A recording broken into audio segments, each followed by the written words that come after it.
Her lack of scruples seems like the perfect transition back into journalism. As one journalist said when News of the World closed and he lost his job, Brooks didn't understand journalism. She was willing to do whatever it took to get a story, and that trickled down to the rest of the newsroom. First up, we have her Name and Shame campaign that she ran in News of the World. This is a paper from the time that brings up the fact that they are going to stop naming pedophiles in the paper, because that's what Rebekah had decided to do. She had decided to name and shame known sex offenders, publishing their photos and their names in the paper. She argued it was to protect the children, but also it didn't hurt sales. Detractors accused her of just driving pedophiles underground and also whipping up a mob-like fury that culminated in a pediatrician having her house vandalized. Because one of the problems was they didn't always name the right people. Then there's the story of Millie Dowler, and that really opens up the floodgates on phone hacking. Before getting into this, it's important to know the name Glenn Mulcair.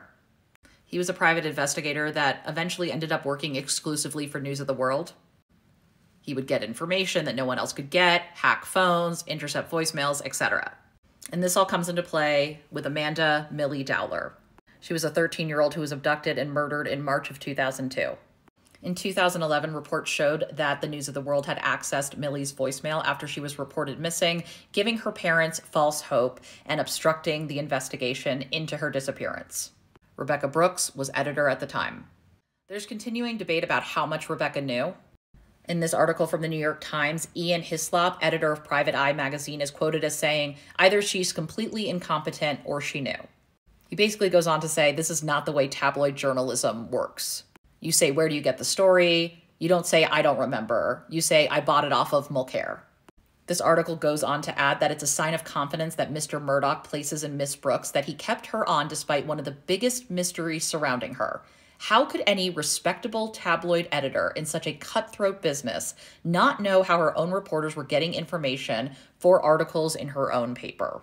The Vanity Fair piece cites that she was on vacation in April 2002 when News of the World published the first story that referenced messages that had been left on Millie Dowler's cell phone.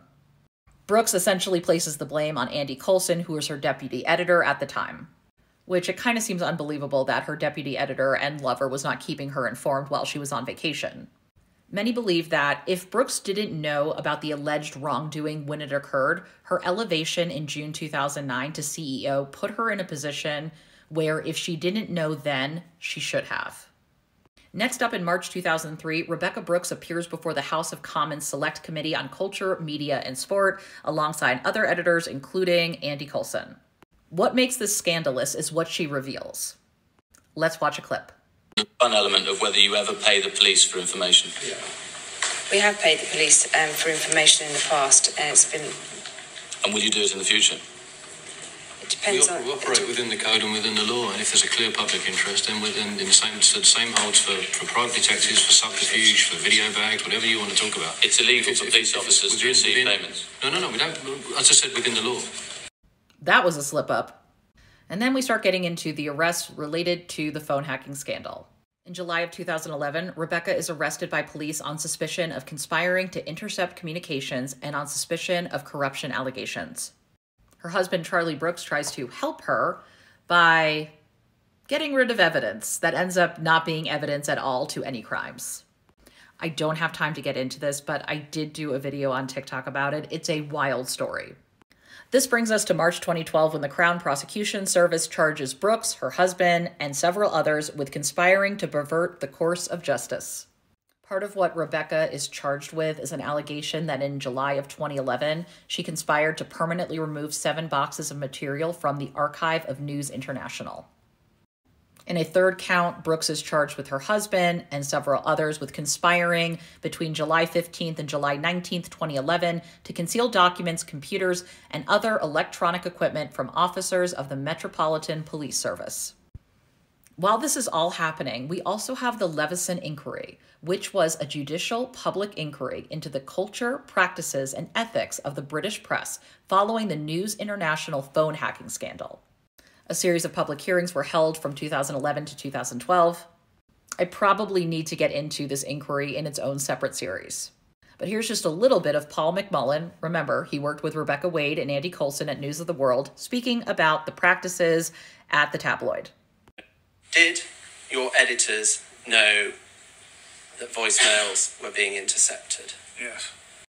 They turned round on us and said, oh, we didn't know they were doing that. Oh, heavens, it was just all Clive Goodman. And then later, oh, yeah, it was a few others. Now, they should have been the heroes of journalism, but actually, they're not. Rebekah Brooks and Andy Coulson, they're the scum of journalism for trying to drop me and all my colleagues in it. News of the World essentially closed to protect Rebekah Brooks. Andy Coulson had moved on to work in communications for Prime Minister David Cameron. A lot of people took the fall for the people at the top. A big takeaway from the inquiry were Rebekah Brooks' very close relationships to people in power. For Rebekah Brooks' trial, we are going to go back to the New Republic piece by Peter Jukes, who was in the courtroom for the trial. Quote, "Over the 8 months I spent watching Brooks at the Old Bailey, it felt as if the whole courtroom had become her friend. She nearly always smiled and said hi to journalists, whether from The Guardian or The Times." This is apparently the one time she slips up. Midway through her set-piece cross-examination at the phone hacking trial, as she explained her campaigning style of journalism, Rebekah Brooks said, "When we did those campaigns, we had to be above the law. I mean, within the law." According to Jukes, her composure was beyond any script. She could also improvise on the spot. At one point, Andy Coulson is giving testimony and his phone won't stop going off, so Brooks tries to calm him down and get the phone to stop, but adds in that she's not very good with iPhones, which is referring back to a key part of her testimony about missing devices. And then there's a tense moment where the court is discussing how to contact the office of Tony Blair to prevent the former prime minister from communicating on evidence, etc. Brooks says, with perfect timing, quote, "I have his number." It provoked probably the loudest laugh of the trial.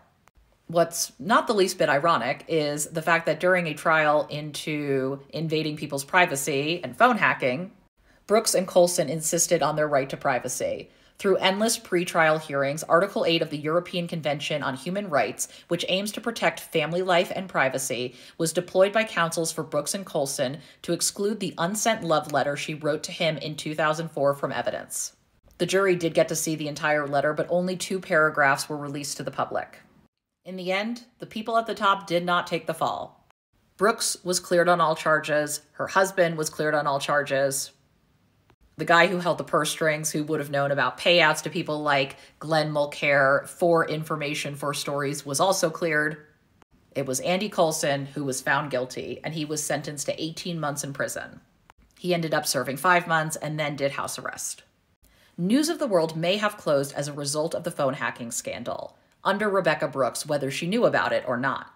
But it barely made a dent in her career. She was reappointed as CEO of News Corporation, now known as News UK, in 2015, and then in January of 2020, it was announced that she would become a board member at Traymore International Limited. As far as the Levinson inquiry goes, the 2,000-page final report was published on November 29, 2012, along with a 48-page executive summary. It found that the existing Press Complaints Commission, the PCC, was not sufficient and recommended a new independent body. It also made legislation recommendations. PM David Cameron welcomed the report but stopped at any actual legislative changes. It's kind of like one of those, hey, thanks, yeah, I'll take a look at it later. In 2018, The Guardian runs a story about Levinson 2 being abandoned. This was meant to be an investigation into the relationship between journalists and the police. The excuse given was that the world had changed. The press was now under threat from new digital forces that require urgent attention.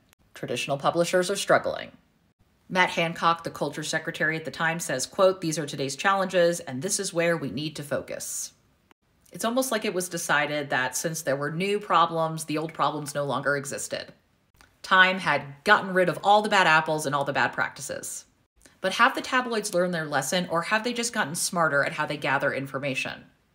Sure, the Sun isn't hiring out the likes of Glenn Mulcair, but they have certainly found other loopholes to exploit. Here's a U.S. private investigator from the BBC documentary, The Princes and the Press. 4 names, and they were all Markle. They wanted Meghan Markle, they wanted full background on her. They wanted a half-sister or a sister. Samantha Markle. And her mother and father.